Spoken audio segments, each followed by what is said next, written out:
Well, Paulo, it's been another year. We've watched some movies, not as many as we usually do, and from the look of my top 10 list, not as good as we usually do. But we are back for another top 10 movies of the year of 2023. So welcome back. Yeah, welcome back everyone. I feel like this is kind of a continuation of our last episode because I think more than, let's say, 70% of the reason why we didn't watch as many movies this year is because we are fathers, new-ish fathers, me more so new than you, but same reasoning. I did not go to the theater for the last third of the year, so that took me out of a few movies that I was actually, now that I think about it, some of the movies that I was going to watch in the theater anyway in the last third of the year probably weren't going to be on my top 10 anyway. Like, I don't know if the Marvels would have made it. Probably not. Aquaman. Hey, you never know. Like, I have some head scratchers on here. I mean, head scratchers from your perspective, probably. So I might have liked the Marvels from like a silly standpoint, but I can at least understand your appreciation for a movie like Wonder Woman 84, where it's like, I might not like it, but I was like, okay, I can see why you would like that. I cannot wrap my head around any way that you would like the Marvels or anyone else for that matter. Oh shit! Okay, it's just regular boring, in my opinion. Okay. Anyway, this isn't our worst 10 movies of the year. This is our best 10 movies of the year. Yeah. So I guess quickly before we jump into it, I wanted to mention a couple movies that I haven't seen, because I think they might be on the list, but just to call out that it's not because I've watched them and I didn't like them, it's because I actually didn't get a chance to like them. So the three that I have not seen is, so shout out to Steven on our last episode, Godzilla -1. I committed to watching it. I did not.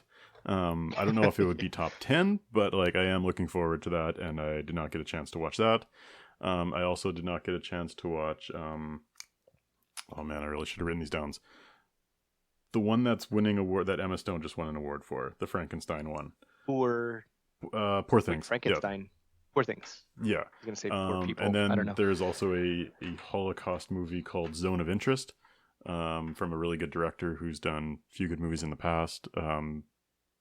Probably depressing, but probably also a really good movie, but I have not had a chance to watch that either. So those three may potentially have been on my top 10 if I had watched them, but I have not had a chance to watch them yet. Anything on your side? Yeah, the only overlap, unsurprisingly, is Godzilla from the three that you mentioned. I mean, there's a few random movies that I was thinking of, like I don't know if you know Sisu, which is I am aware of it. Yeah, it's what country is it? Say It's Norwegian. like Finnish, or no? It's one of those Scandinavian countries.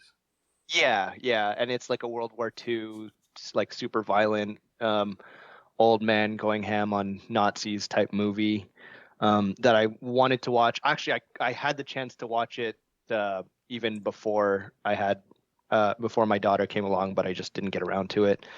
That might have made it. And then there's a bunch of like mainstream stuff, like like the Equalizer, Expendables. I don't know, the Meg. That Meg is another one that maybe might have been ridiculous, but I might have liked it. And then a kind of a random one is like No One Will Save You, which actually was on Disney Plus. It's a horror movie with one of the girls from Booksmart. And I would have watched it, but I think I reached my quota on horror by the time it came out, because I had watched like Smile and Talk to Me, and those really creeped me out, and I think I would have been too scared.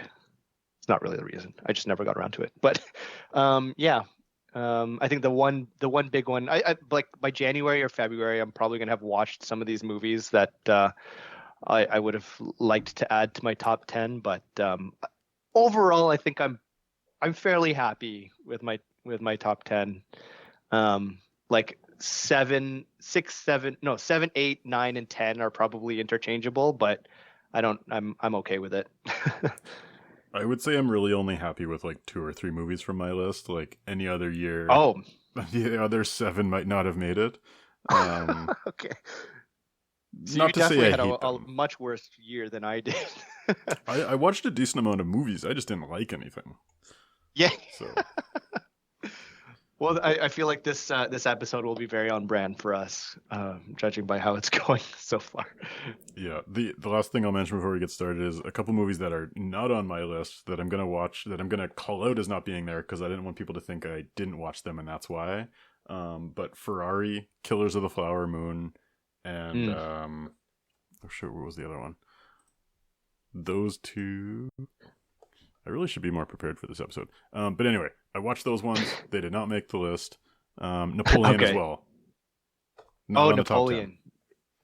Yeah, I actually wanted to watch that as well. Actually, and then one honorable mention, which I don't think would have made it anyway, but for some reason I felt like mentioning No Hard Feelings, which is the comedy with Jennifer Lawrence, which is like a really weird concept in the first half of the movie where you think, is this appropriate? Because it's about her trying to sleep with like a 18-year-old because his parents hired her to. Uh, and then by the end of the movie, it's actually pretty funny and not that bad. I got that That movie that mixed came up. close. What? I got that mixed up a lot this year with a movie called You Hurt My Feelings, which I liked but was probably outside my top 30, so not good enough. But the one other honorable mention that I really wanted to put in my top 10, but I couldn't find space for, was Priscilla, the movie about Elvis's ex-wife, I guess. Um, Much better than I thought it would be, but yeah, solid number 11 there, not a number 10. Oh, okay. All right, let's get You've now started. named about 5 movies that I'd never heard of. What is your number 10? My, my number 10, and I understand I didn't give it a great rating when we did our monthly Instagram reviews, but Fast 10 Oh is boy. appropriately number 10 on my top 10 list. Simply because I was thinking about my list. I was watching all the movie or looking at all the movies that I had watched this year, and this was actually originally Haunting in Venice. I was going to have that as number 10, which I forgot to give that an honorable mention. I like all those movies. But Fast 10, just out of like how absurd it is, and mostly off the strength of Jason Momoa, just hamming it up. I think um, I feel like I enjoyed it just from pure absurd laughter. So I had some fun memories watching that one, and yeah, it's number 10. I think that goes back to that vein of like Wonder Woman 84. Like Yeah, Fast X is the worst thing I saw this year and probably the worst thing I've seen in the last couple of years, but I get it. Like I can understand why someone might enjoy that. I personally did not. But I'm not going to judge you too much on that one. I mean, it's just like, can you when you're watching like cars fly through the air and like crash into things and like still keep driving, or like cars using cables as like Tarzan and flying over cliffs and stuff, like I don't know, it's just the balls to make a movie with 2 hours of that is just I respect it. I think I would enjoy it more if I didn't feel like Vin Diesel and some of the other people thought that they were cool in doing it. Like, there's a certain earnestness to it where it's like, they think they're cool. They think that this thing is badass that they're doing here, and it's just ridiculous. I don't know. So you Maybe think that there's makes it zero better. I don't know. self-awareness? Yeah, zero self awareness. Yeah, it's tough because I don't know if they're aware of like how. No, I think they are. Like, come on, in the last one when they're in space, like I think that was number 9. I didn't watch that one. Okay, well basically they're in space in number 9, and they're fully talking about like, yeah, what are we doing? We're in space, basically having that kind of conversation. Um, and somehow Fast 10 is even more like ridiculous. Um, I don't know. At least I know that Jason Momoa knew how silly it was, which unfortunately, like I feel like he was the most hated part of the movie because Fast 10, even with the fan base, like the regular Fast and Furious fan base, I I get the sense that everyone absolutely hated Jason Momoa. Um, but I mean, true to form, which fan like my fan self, he was my most memorable part of the movie. So yeah, um, I knew that was going to probably catch you by surprise, but I stand by it. All right. What was your top 10? What was your number 10? My number 10 was Guy Ritchie's The Covenant. Oh, And this is one, like, there's not a lot negative that I can say about this movie, but I didn't really want to put it in my top 10 because it's not that amazing either. It's just like a nice, solid little movie, which I yeah. think is what you can say most about Guy Ritchie's last, like, 5 years of movies. Like, he's just been making stuff that completely different genres and doing a lot of different stuff, but it's just solid, well made, good drama. And Yeah. one of the thing I liked about this was actually something that I noticed as a theme across a few movies this year, where the movie that I thought I was going to watch kind of ended at the halfway mark of that's the ending that I thought the movie was going to get to, and then it kept going for a bunch of other stuff. Yeah. Same thing Like when happened he with, finally makes it back. yeah, like you watch the trailers, you think, oh, it's going to be all about whether he gets back or not, and that's not really the case. It's like, okay, for those who don't know the movie, Jake Gyllenhaal stars as a Iraq or Afghanistan war like soldier, and he's getting into a battle, kind of gets saved by one of the locals, and then ends up going back home and has to like save the guy who obviously is in trouble because he helped an American. And that was a similar theme with movies that I ended up liking more than I thought, which Gran Turismo and the Hunger Games prequel, because those movies, it's like you think it's going to be one thing and then they end up just like taking it a bit further and making it a bit more interesting. So I like that with The Covenant. The first hour of the movie that, was pretty much exactly what you think it's going to be was done just very well. Like there's a few action scenes that are just pretty solid. And then, yeah, there's that little extra that just kind of pushes over.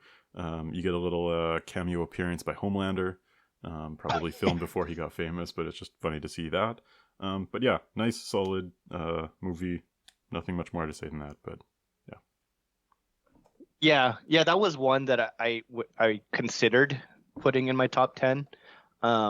It could have easily, like I said, 7 to 10 on mine were probably interchangeable. The Covenant was one that was just outside of it.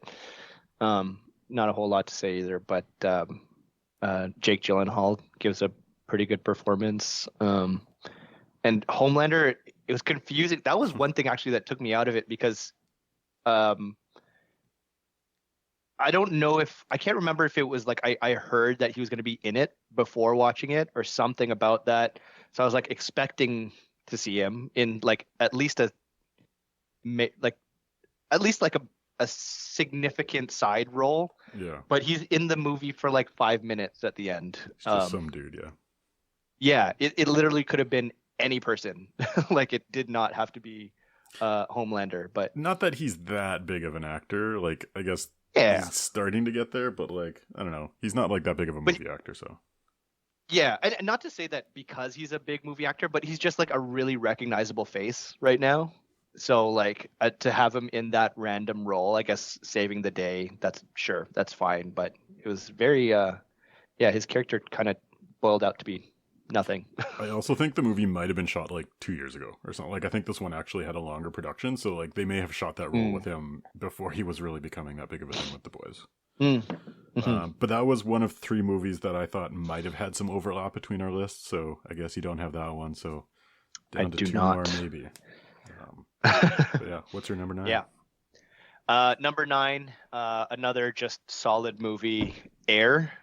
Actually, it's Air Courting a Legend, I think. Sorry, what? No, go ahead. Oh, yeah, it's basically the story about how Nike signed Michael Jordan back in the day. It's just a blast of nostalgia. It's a pretty cool story. It's along the lines of like, I don't know, a Big Short type movie, or I don't know. I'm trying to think of like similar ones. War Dogs. um, type like business type. Tetris is another one. Tetris also I considered for my top 10, but yeah, I mean, the subject matter resonated with me a little bit more. It was pretty funny. I don't know. It was cool to see the story. I actually already knew a lot of the story. Like I'd read about it before, um, but I just seeing live action, I guess, in a movie was was cool. Chris Tucker's in it, which I haven't seen him in anything for a while, so that was nice. And yeah, yeah, that's pretty much it. Both Air and Tetris were on my like. I almost watched them this year, and I just like wasn't motivated to find enough time to watch them. I'm sure Yeah, that they would have been like, I like them, don't love them type things. So it's like yeah, hard to motivate myself to watch them. yeah. I was in the same boat too. Like I almost didn't watch it. I think shout out to Amazon Prime, I guess. Like the only reason I did watch it is because it was so accessible, and it's one of those nights where it's like, okay, what are we gonna watch? Oh, okay, let's watch this, and it easily could have been anything else. So, but and I guess I'm happy that I ended up watching it. So, Yeah, my yeah. biggest deterrent in watching movies like this, like that this year, was the fact that I watched 7 seasons of Star Trek: The Next Generation this year. So a lot of my decision points were, do I want to watch this movie or do I want to watch another 2 episodes of Next Gen? And most of the year, I ended up picking Next Gen. So Wow. Okay. yeah, Well, I would recommend at least watching Air over another 2 episodes of Star well, Trek in the I future. finished it now, so there's no more. Oh, okay. Even more so. My number 9 is a movie called Infinity Pool, which is the Mm. second horror movie from Brandon Cronenberg, son of famous director David Cronenberg. Um, I loved Brandon Cronenberg's first movie, which is The Possessor. So I was super excited for this, and this movie was actually on my top 10 most anticipated movies of the year list. Um, Hmm. Kind of a miss in terms of the first half is somewhat interesting, and then the second half just kind of goes off the rails a little bit. I ended up still putting it on the list and still enjoyed it because it was one of those movies where I never really felt like I knew where it was going. Mia Goth gives a really good performance, as she has been like the last 2-3 years. Every horror movie she's in, she's just been nailing it. Um, what's his face, main dude? Skarsgård. Skarsgård, yeah, the main Skarsgård. He does an okay job, but he's like nothing super memorable in his role. So it ends up being, here's a really interesting world and an interesting idea. And the premise of the movie is basically him and his either wife or girlfriend go to a tropical island for a resort. Bunch of horror and weird shit goes on. It ends up being more like comedic horror or like social satire horror than just like a straight horror movie, which is what elevated it for me. But it just didn't Mm. like, the second half didn't wrap up enough for it to really make sense. It was just kind of like, hey, here's a nice, fun, wacky adventure type thing. But overall, still good. Okay. I came close to watching that this year as well, but then I showed my wife the trailer and she's like, "We're not watching this." um, Yeah, it's but definitely in like maybe. the weird movie vibe. Yeah. Okay, cool. Actually, that reminds me, like mentioning our most anticipated movies of 2023. I think Beau Was Afraid was on both of our lists, and I think we both watched it, and we both did not include it. Oh wait, you haven't gotten through your list. I did not include it, no. Okay, but yeah, I felt like we should call that one out as well because of just the sheer excitement that, well, at least I had. You were fairly excited, I think, about it. I was fairly excited, and there was things I liked about it, but there's also a lot of things I didn't like about it. It wouldn't have been in the top half of my movies this year. Yeah. Um, okay, well, sorry, what are we at? Number Number 8. 8. Number 8. Um, my number 8 was Renfield. Okay. So it it's the movie where Nicolas Cage plays Dracula, and I forget his name, Nicholas Nicholas Holt. Hoult, yeah. Yeah, two Nicholases. Nicholas Holt is his familiar, or his servant, basically, and he's trying to not be his servant anymore. I put this on my list simply off the strength of the one fight scene where Nicholas Hoult decides he's going to be good, and he's like, I think it's his apartment complex. He's with Aquafina, who's like a cop, and he just like destroys a bunch of, I can't even remember. I think they were like not mobsters, gang Yeah, I think it's like members Russian or mafia or something. yeah. And he's like using their arms to like impale other people and like beating them to death with their own arms. That um was like completely unexpected. And I just remember howling with laughter um during that one scene, and the rest of the movie is okay too. The ending is terrible. It was better than I thought it was going to be. It was one of those where I saw the trailer and I was like, oh god, this is going to suck. And then I ended up watching Yeah, it and I was like, oh, it's okay.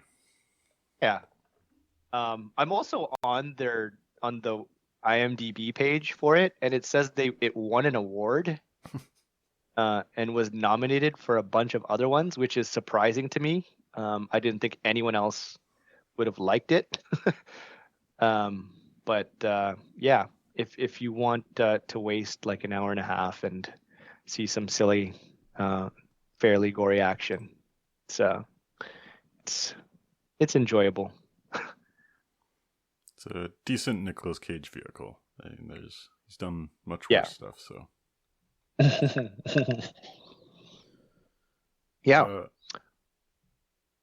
uh, my number 8 is the movie that has been number 1 on my most anticipated list for the last 2 years, and that is The Killer with Michael Fassbender, directed by David Fincher. So the fact that I had hyped it up so much and it's only number 8 is a little bit of a disappointment. For those unaware, it was actually on Netflix, so it's a very accessible movie.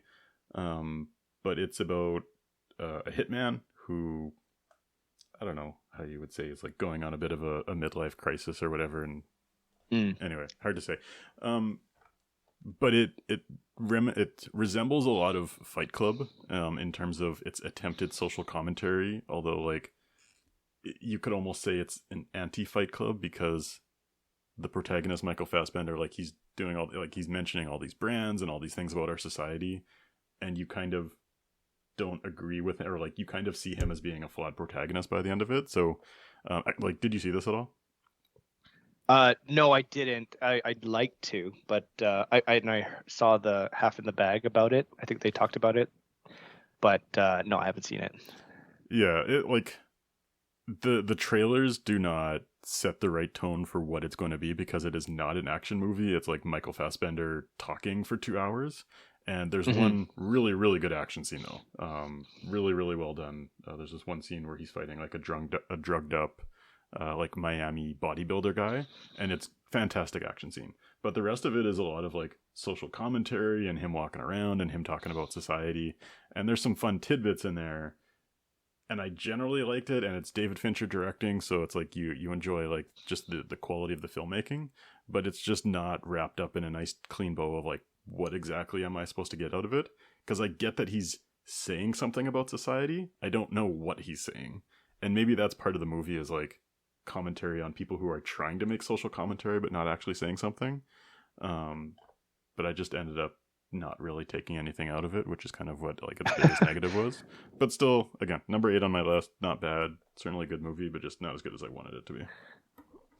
Okay, not as good as you wanted it to be, and yet number 8. I think the theme of the year for Carson. Yeah.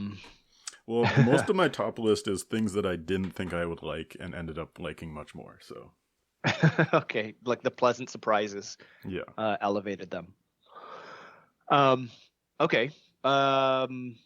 Number 7 on my list is They Cloned Tyrone, which we've talked about a little bit on a previous episode, I think. Not a whole lot though. It's on Netflix. It's a little strange. It's like a mystery. John Boyega plays a gang member or a drug dealer. Tiona Paris is a woman of the night, which I thought was funny considering she's like Disney. She's all Disney right now for Marvels. And this is just like a a fun contrast. And Jamie Foxx is really good as a pimp. And basically, it's about the government running tests on shall I say the hood. And yeah, it's basically the three of them trying to figure out the mystery as to what's going on. They eventually, not mini spoiler, they find out the government is using like fried chicken and grape drink and that whole thing. I think it's like perm chemicals to like control the people. Yeah, it's just really interesting. It's very different from a lot of things that came out this year, at least for me, from what I watched. And uh, oh, and it brought me back to what's that movie? Undercover Brother. I I was don't know if you've literally ever. just about to ask if how similar it is to Undercover Brother. So it's not at all. It's the one concept that they take from Undercover Brother is like the fried chicken thing. That's like mind controlling people, a specific type of people, um, and nothing else. This is obvious. This is done much better, and it's a lot weirder than Undercover Brother. I mean, Undercover Brother is a completely different type of movie, but yeah, you definitely see the the link there. Um, but yeah, I definitely recommend it. This is one that I'm like very happy to have. I think this is where we get into. This is definitely would have been on my top 10 regardless.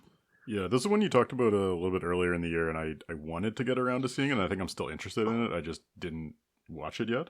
But hopefully I'll watch this in the coming months because it actually does seem interesting. Yeah, and accessible. It's on Netflix. You don't have to go to theater. So I think that's going to be like that's a key for most of our episodes and movies that we talk about for the next year. So Yeah. My number 7 was also a movie that was on my top 10 most anticipated list at the beginning of the year, which is The Creator, oh, starring John David Washington. When we initially made our top 10 lists, it was being called something different in pre-production. I think it was called True Love or something like that. So you won't see the name The Creator on that post, but it was this movie.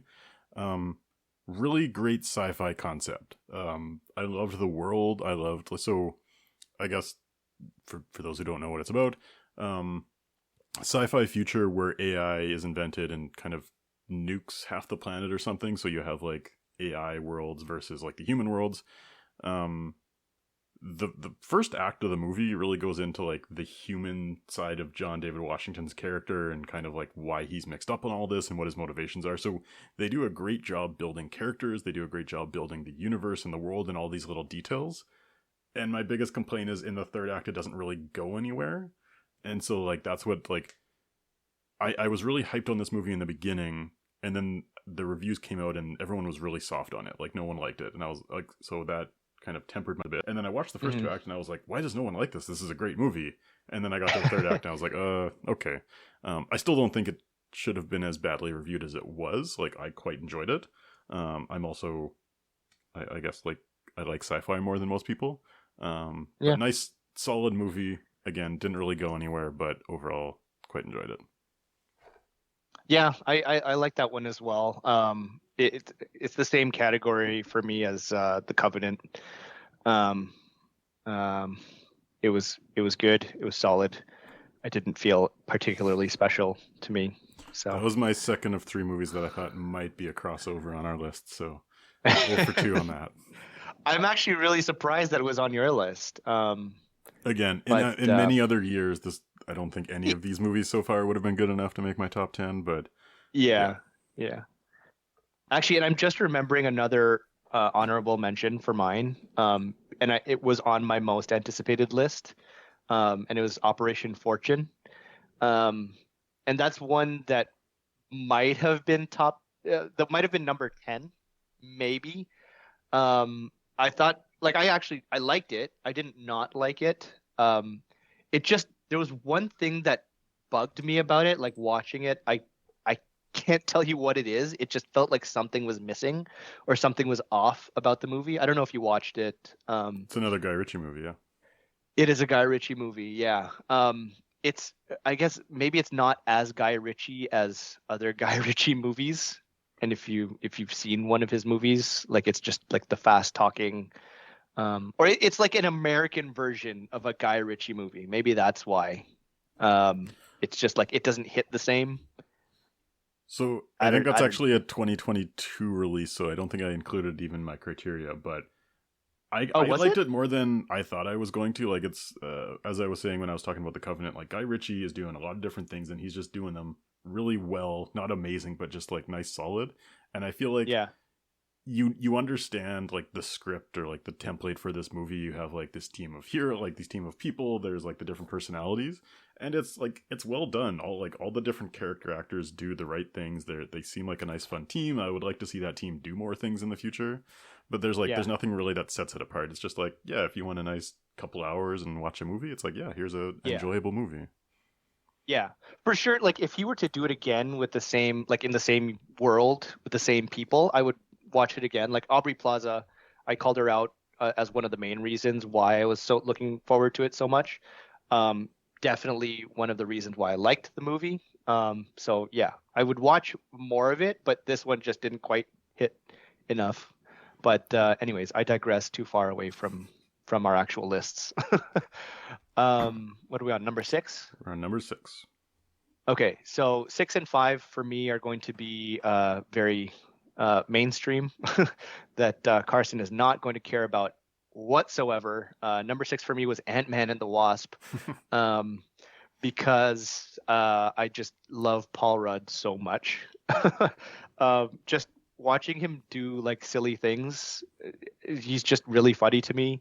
And it was the end of the Kang Dynasty, so yeah, it was a brief reign, but yeah, it was just a fun, typical Marvel movie. It was actually really badly reviewed, but I don't know. I enjoyed it.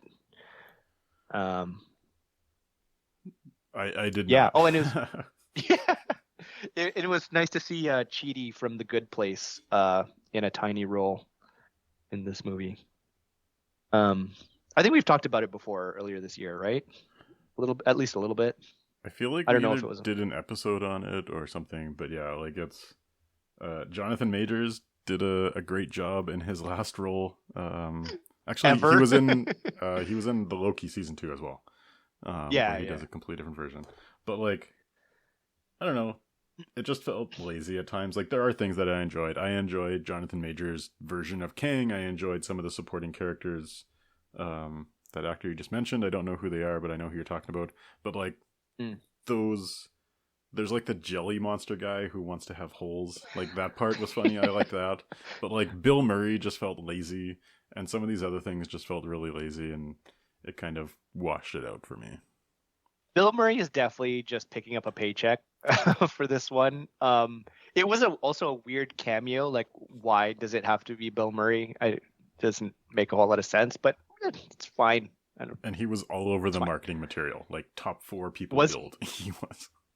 was he really? I had no idea that he was even like mentioned leading up to the movie. So it was more of a surprise for me, and I think that says something where it like it was a complete surprise for me to see him in the movie, and I was like, okay. But hey, he'll get another chance when that new Ghostbusters movie comes out. Talking about picking him up a paycheck.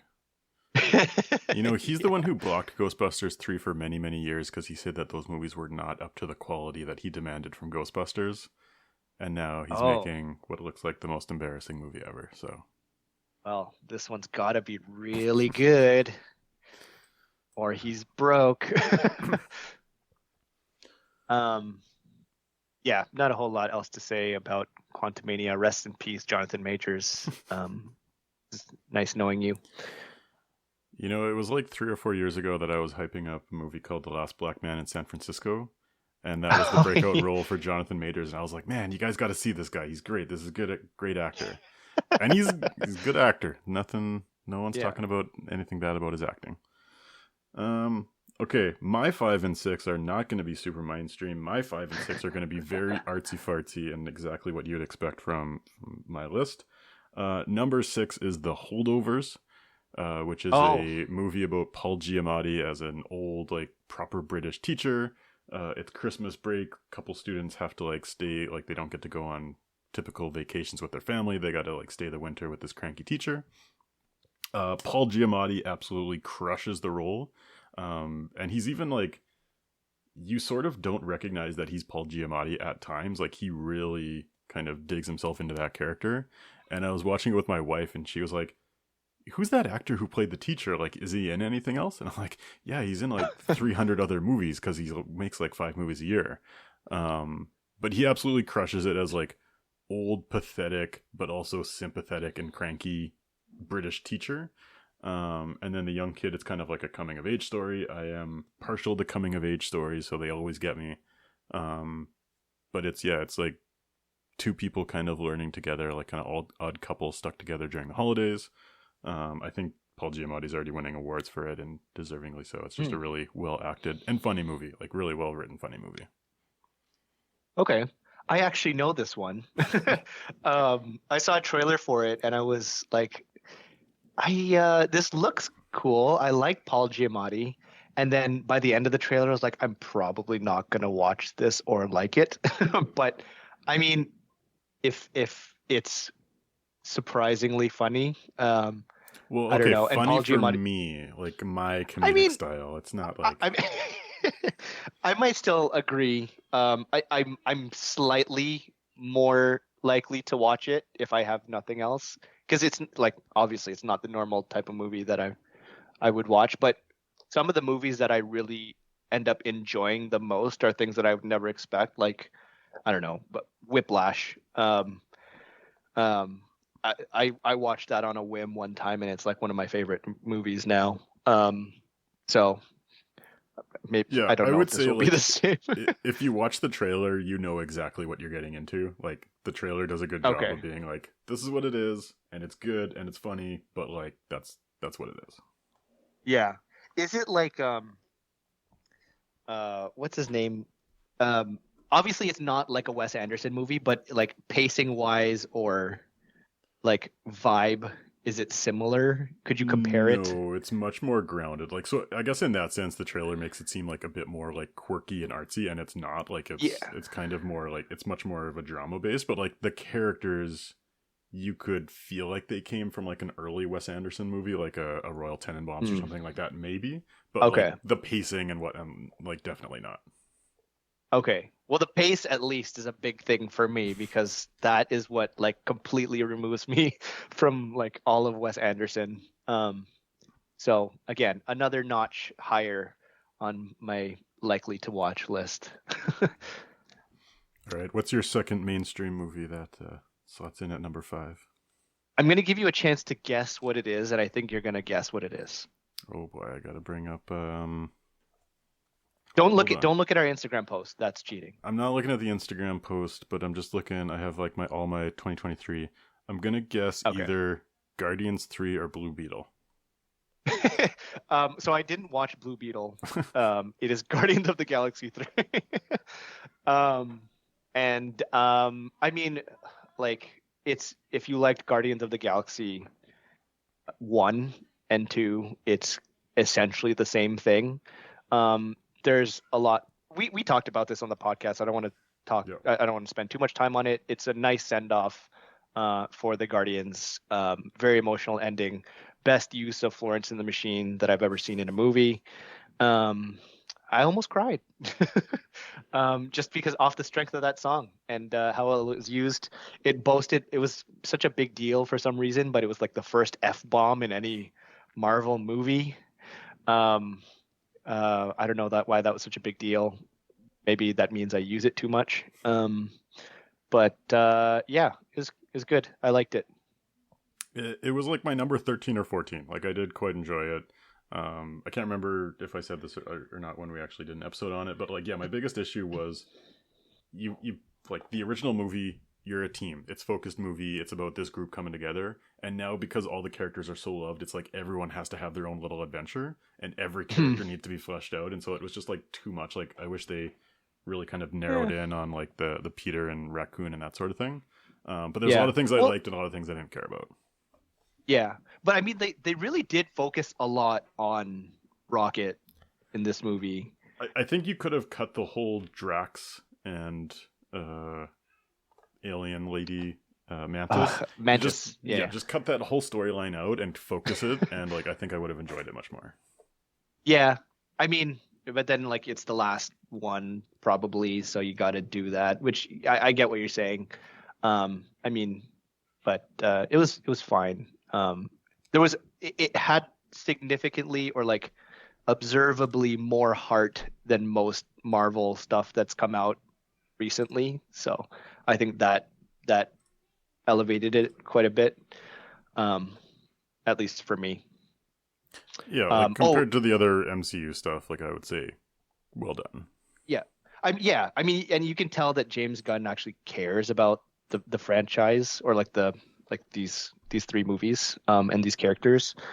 Um, and I think the one thing, and like to your point about cramming too many things in, what's the guy, uh, the gold guy, who like almost kills Oh, Rocket at the beginning of the Adam movie? Warlock.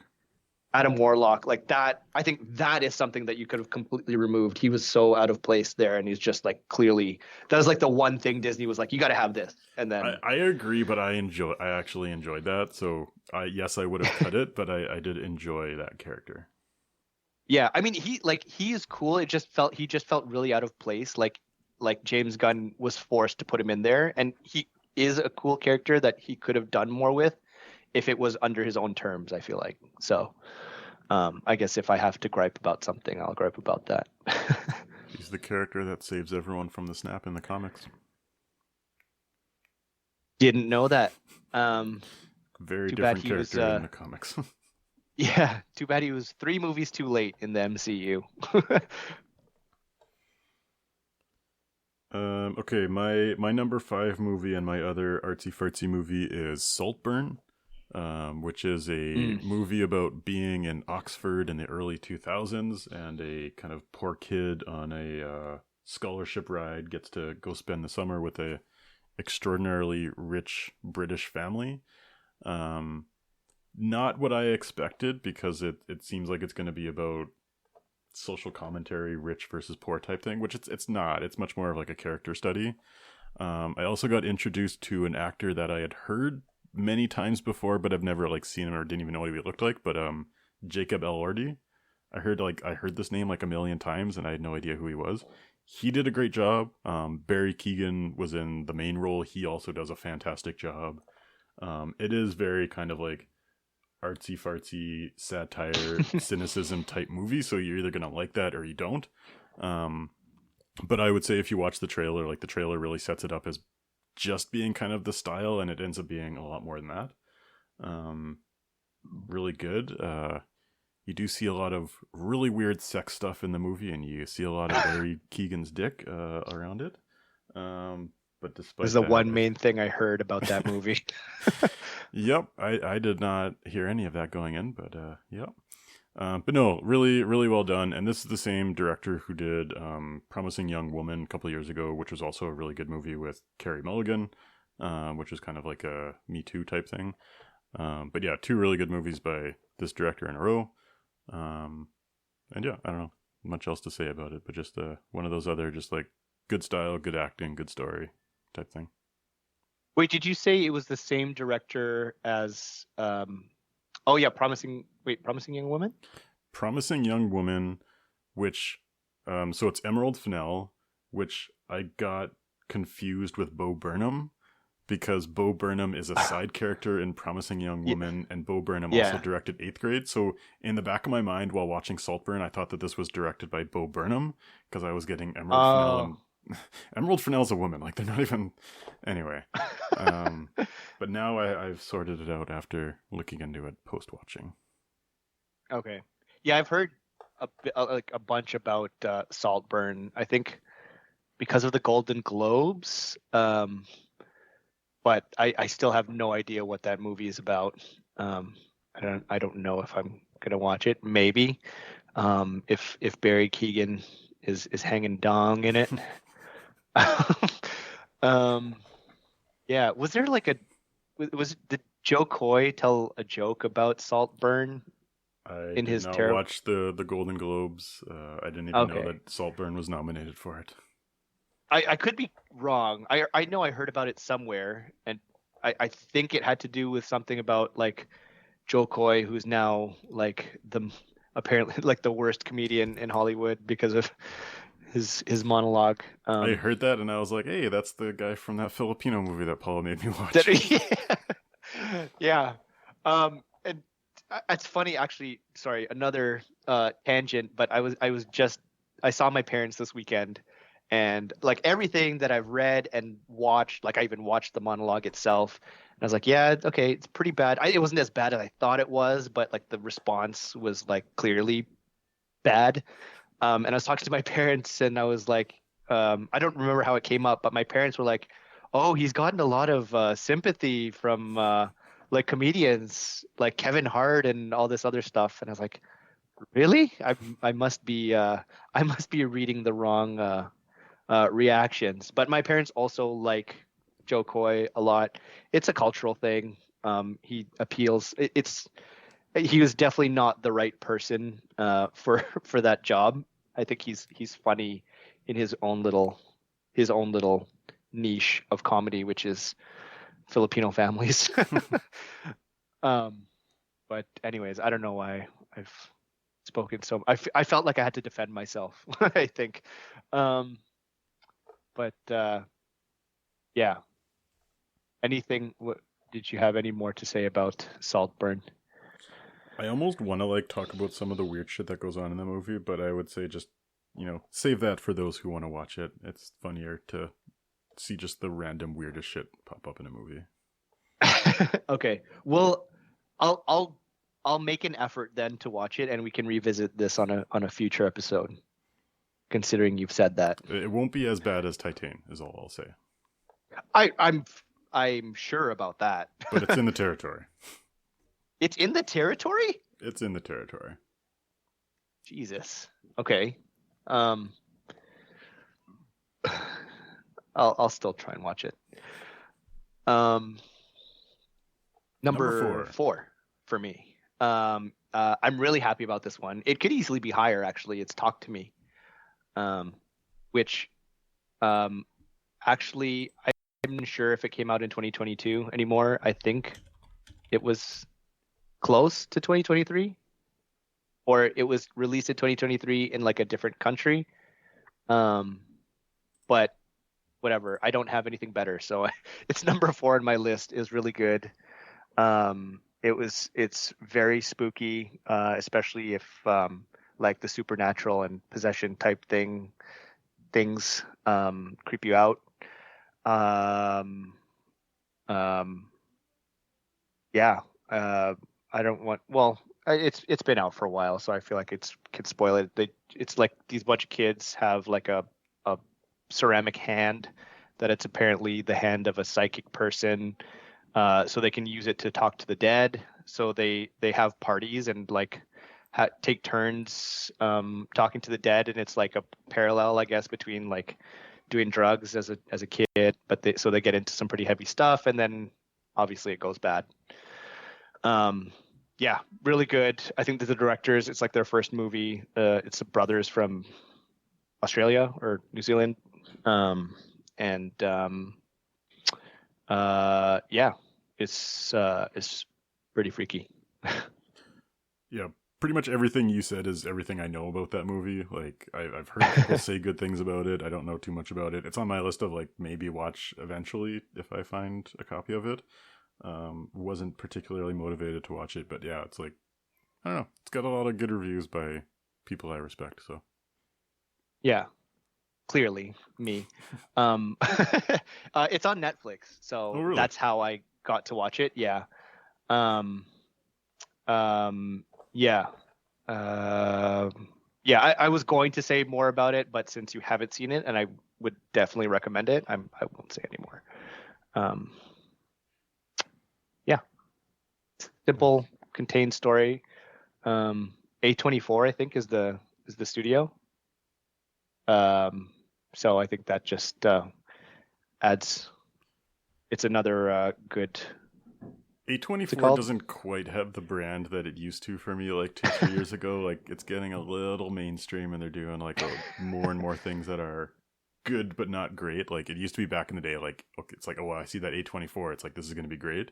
Now it's like, Mm, not they're not making bad movies, but it's like, yeah. yeah.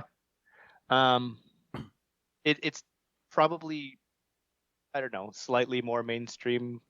Talk to Me specifically is definitely reflective of that, but it's still solidly like different. It's simple, but really good. So watch it for sure. Number 4 on my list is also something I'm really excited about, although it would seem like surprising to put something this high, and I cannot recommend this enough. Is the movie Shin Kamen Rider, which Mm. is the third movie. I think this is like director or creator of somebody who did Evangelica anime cartoons or something like that. But they did Shin Godzilla, they did Shin Ultraman, and then this is the third one where they've done Shin Kamen Rider. It's basically like you take that same spirit and style of making a movie that you saw in the 1960s, like Japanese Godzilla movies, and you just make it today with today's technology. Even like the effects are not that great. They are almost embarrassingly bad at certain times, but you take the structure of what they do and you compare that to what they're doing in the MonsterVerse and those Godzilla and Kong movies, which are complete trash. And like these movies are exactly how you would make some of these like weird character like monster movie type things. I don't even know how to explain what Kamen Rider is. Kamen Rider stands for like masked rider, and it's just like here's a person with some superpowers who is like a bug sort of, but he's just like a motorcycle rider with a helmet on, and he's fighting other people who are sort of bugs, but they're just motorcycle people with helmets on. And it's really really fun, and it just feels like something that is completely not made by Hollywood and is just focused on the characters and they're doing their own thing. And it's also extraordinarily violent at times, and it's just like good music, good fun characters, good dialogue. So it's just like if you like those sci-fi movies, if you like monster movies, it's just a good time. Please, more people watch these things. Is it it's like an old, it's based on like a really old Old properties, yeah. character. Yeah. Because I think I like a really long time ago, either I watched a show or maybe like an old movie of it. So I'm like kind of familiar. I'm not like, I don't remember anything about it. Like everything you've explained feels new to me, but I know I've seen that character and I've watched something with it before, or with him with it. Um, so actually, I do want to watch this one. And I know you had it on one of our earlier posts. It's very highly rated for you.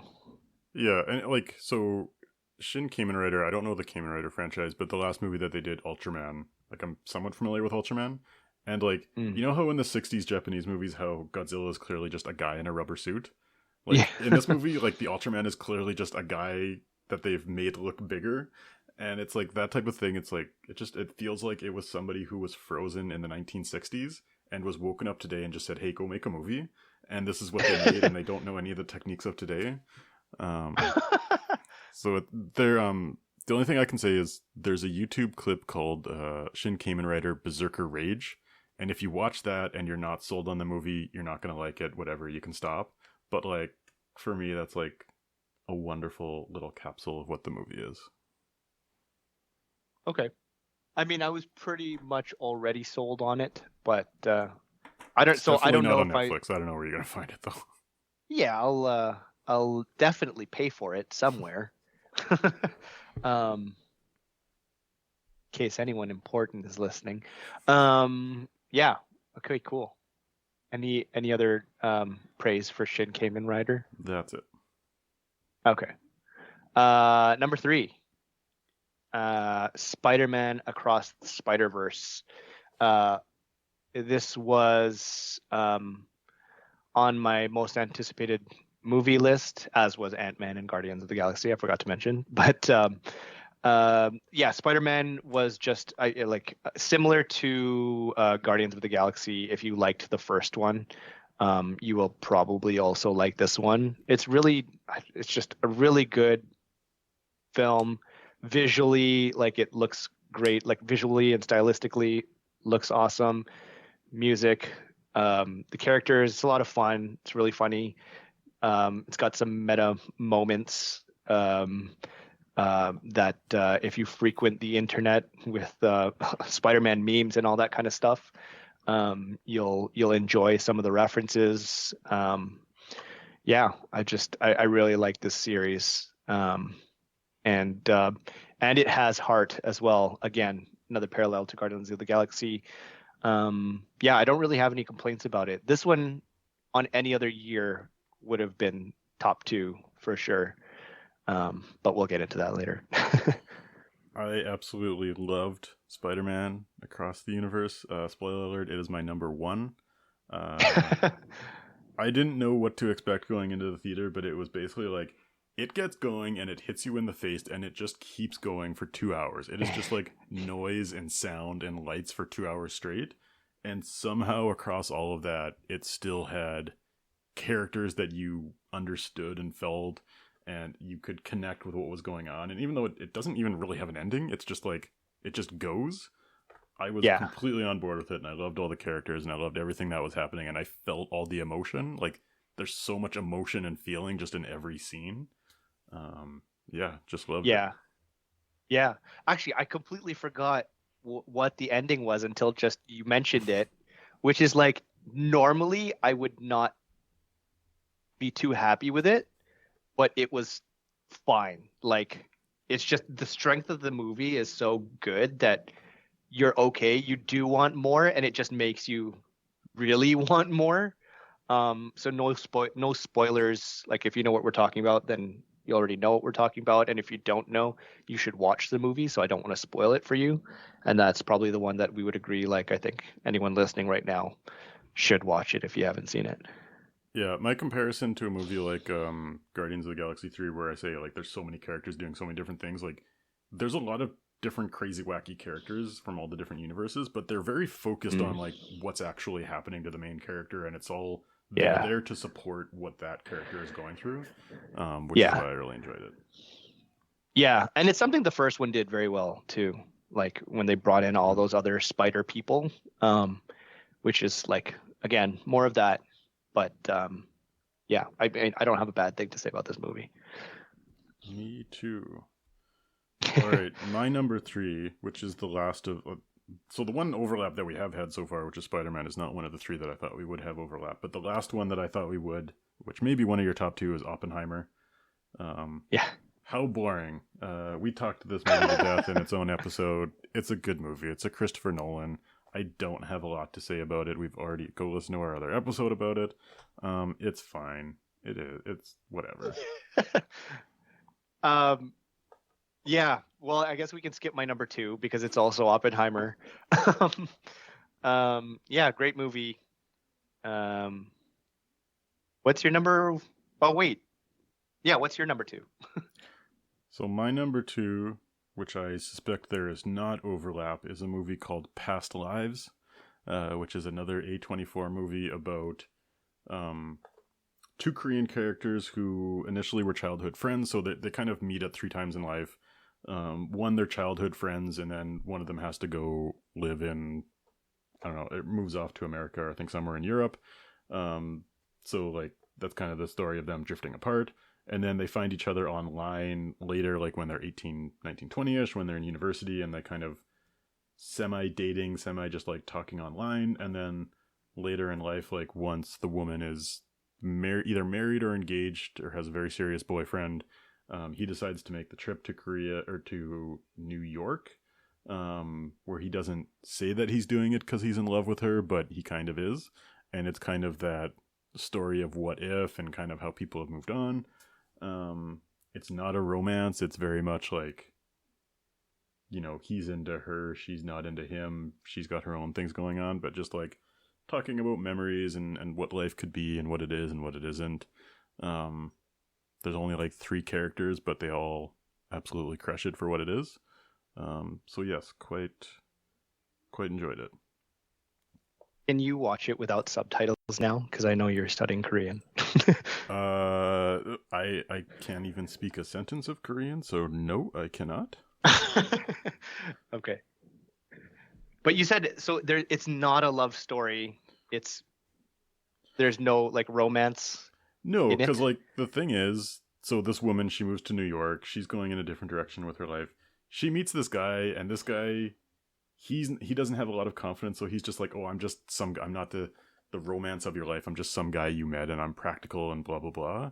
But he's actually like, they have a much more secure, stable, healthy relationship, and this is just like almost some weird guy who wants to relive the past and thinks he's in love with somebody, but he's more in love with the idea of her as opposed to who she actually is. And Oh. so the movie is basically all these different conversations and just like reflecting on uh I guess their different perceptions of what they want and what they like, there being a disconnect between who they actually are friends with and who they're talking to.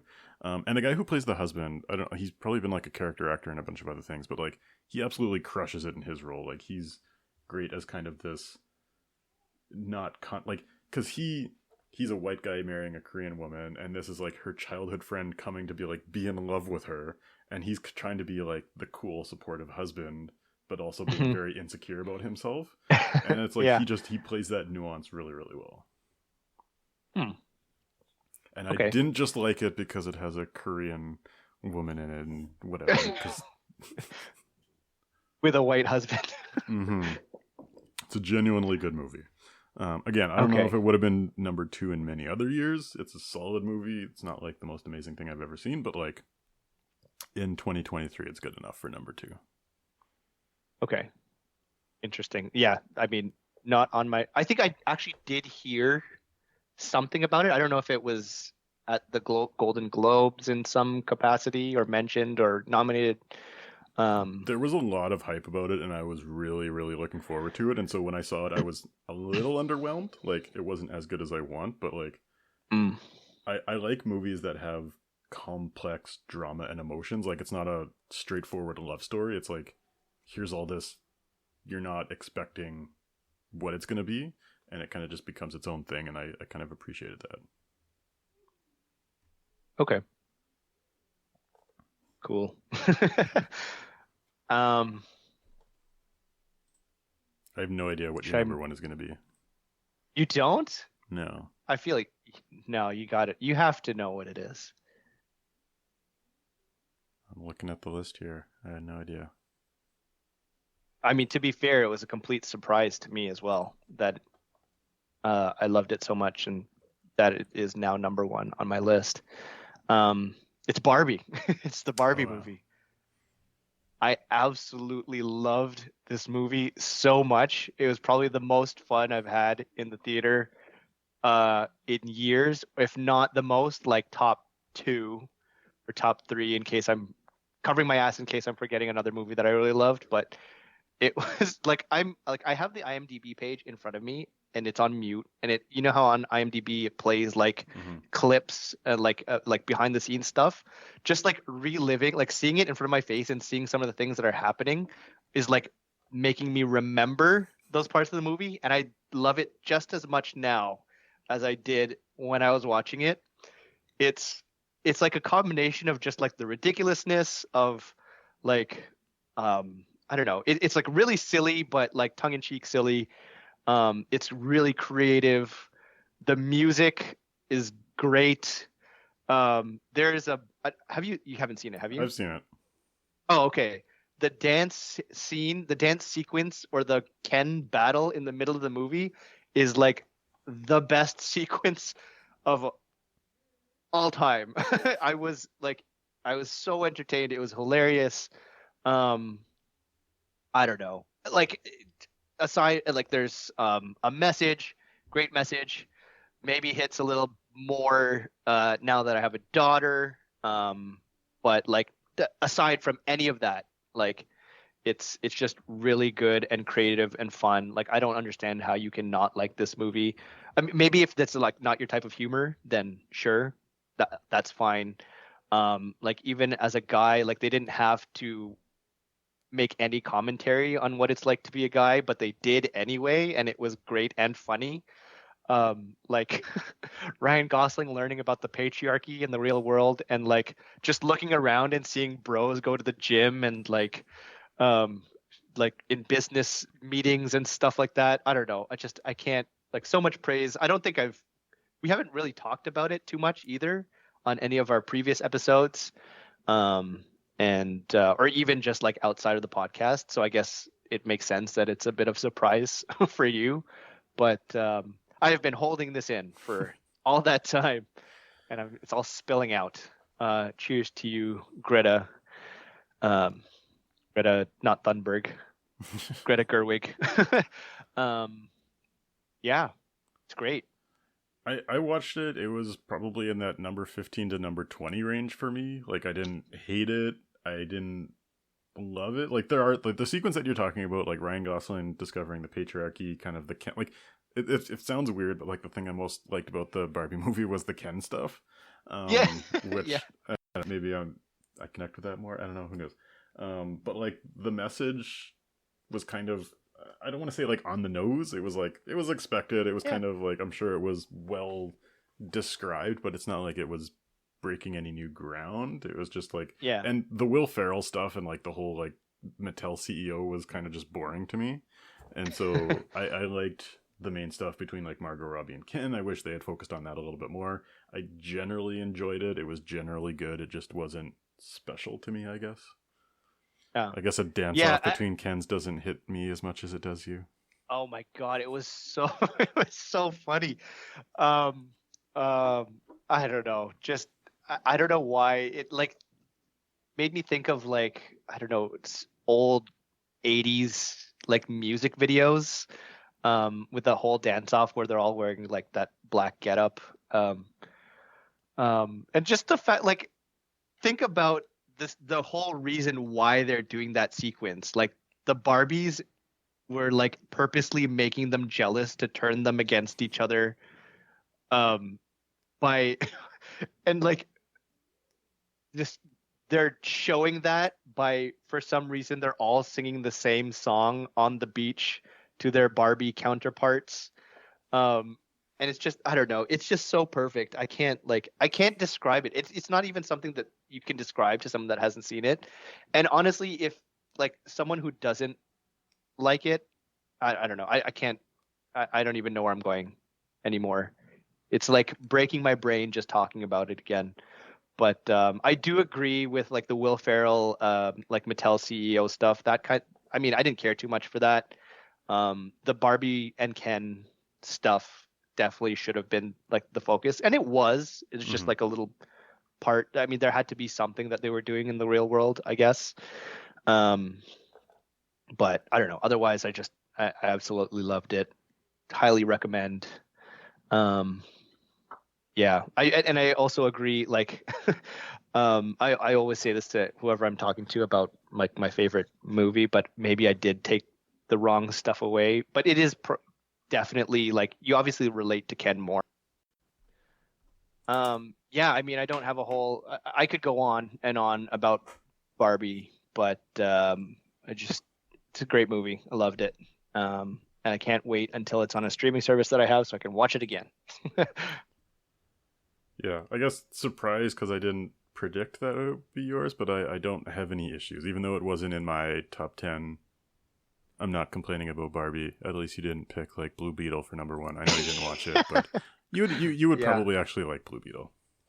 Really? Yeah, it's one of Because those I like like, kind of bad and weird. oh, I mean, there has to be a certain level of like bad and weird, right? It's in a certain type. Like Blue Beetle, actually, Blue Beetle and Barbie, the only thing they have in common is neither of them were on my radar at all at the beginning of the year. Barbie, like I know there's a lot of hype about it. I didn't have really any interest in watching it. The hype definitely helped, more so because it was like an experience with your friends. Like, go watch this movie; it's a lot of fun. And like the whole Barbenheimer, Oppen Barbie, whatever it was, like that thing. That was fun to like follow a little bit with like memes and stuff. But that's really the only, like, if my friends and like my wife didn't want to watch it, I might not have even seen it. But I'm really glad I did.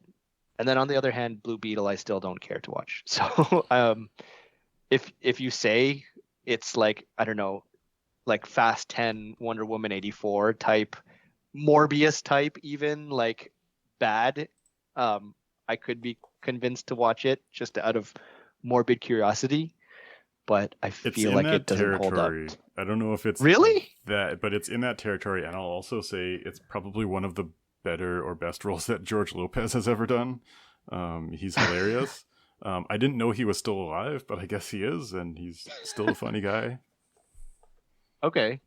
That's not a call out or a shout out that I was I was expecting from you.